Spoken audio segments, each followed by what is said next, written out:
It was supposed to be a relaxing weekend getaway. My friends and I had rented a cabin deep in the woods, miles away from the nearest town. No Wi-Fi, no distractions, just the sound of nature and a stack of horror movies we planned to marathon late into the night. The first day was perfect. We hiked, made a bonfire, and laughed until our sides hurt. By the time night fell, the woods around us were silent, and the darkness seemed to press against the cabin windows like a living thing. We joked that it felt like the perfect setup for one of the movies we loved. We had no idea how right we were. It started just past midnight. I was the last one awake, scrolling through my phone to find some music to help me sleep. That's when I heard it, a faint, rhythmic tapping at the window. At first, I thought it was just a branch brushing against the glass, but the taps were too deliberate, too human. I pulled back the curtain, expecting to see nothing. Instead, I saw him.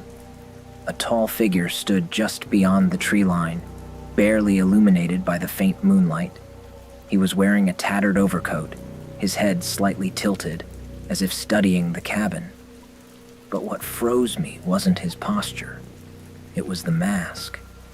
Half of it was porcelain, cracked and dirty, shaped into a crooked smile. The other half was rotting wood with splinters that jutted out like jagged teeth. His hollow black eyes stared back at me through the mask, unblinking. I stumbled backward, my heart racing, and when I looked again, he was gone.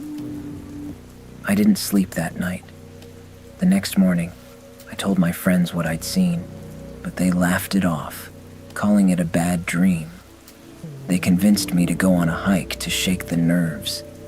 But deep in the woods, we found something that made my blood run cold. Propped against a tree was a mask, half porcelain, half wood, just like the one I'd seen.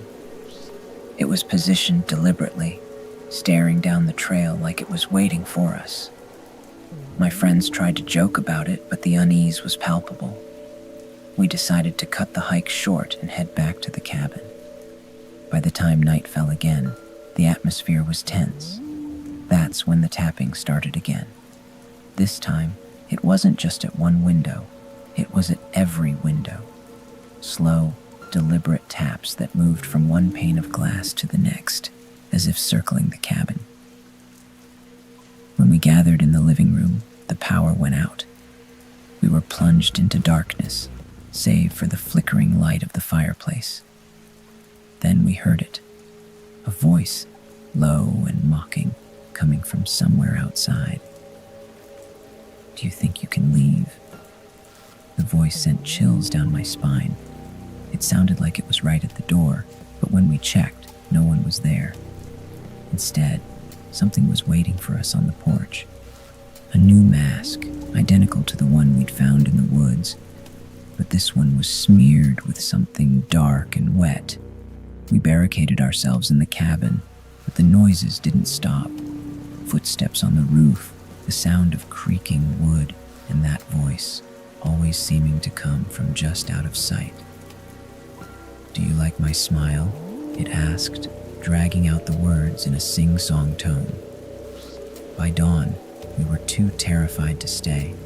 We packed our things and ran for the car, but as we sped down the dirt road, the figure appeared again, standing in the middle of the trail. We swerved to avoid him, but when I glanced in the rearview mirror, he was sitting in the back seat, his crooked smile staring back at me.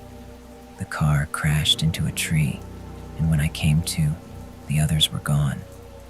All that was left was a mask sitting in the passenger seat, and the faint scent of smoke in the air. I've been running ever since, but no matter where I go, I see him. In reflections, in crowds, in the corners of empty rooms. He's always watching, always smiling, and I know one day I won't be able to run anymore.